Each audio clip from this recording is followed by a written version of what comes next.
grande iniziativa di grande qualità anche questa volta, con un grande fotografo, o per non offendere nessuno potremmo dire una grande fotografa, Candida Hofer, che ritrae i posti più suggestivi, gli ambienti più suggestivi del patrimonio storico, artistico e architettonico della nostra città, e sono molto contento che la prima fotografia ritragga appunto la sala della Teresiana, visto che in questo momento stiamo dedicando molte energie proprio per promuovere l'evento della riapertura della Teresiana, che appunto avverrà il 29 di marzo con l'apertura al pubblico il 30 di marzo, una data non casuale perché la Maria Teresa d'Austria ha regalato alla città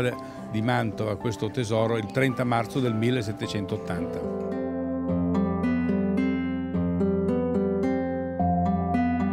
Possiamo dire che è un modo per leggere quello che abbiamo sotto gli occhi quotidianamente, le bellezze di una città come Mantova, le bellezze architettoniche all'interno di teatri, biblioteche o palazzi monumentali, leggerle in maniera nuova, con l'occhio di una fotografa che è attualmente una delle più importanti fotografe al mondo, che quindi è abituata a vedere, a fotografare e scattare, ma anche a cogliere di volta in volta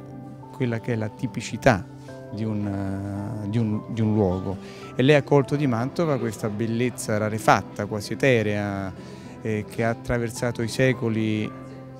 non proprio in maniera indenne, no? Sappiamo delle spoliazioni, delle vendite di collezioni, però ha mantenuto quello spirito. Ecco, è una fotografa che coglie lo spirito dei luoghi come fossero delle persone, dei veri e propri ritratti. E questo serve a noi per vedere meglio il passato, serve al passato per vedere meglio, interagire meglio con la contemporaneità, all'interno di un progetto come questo della Casa degli Dei, che ha visto l'intervento di Plessi, Viola, lei, la Candida Hofer, e che vedrà quello di Mimo Palladino e Ai Weiwei, tutti chiamati, invitati a confrontarsi direttamente con gli spazi monumentali di Palazzo Te.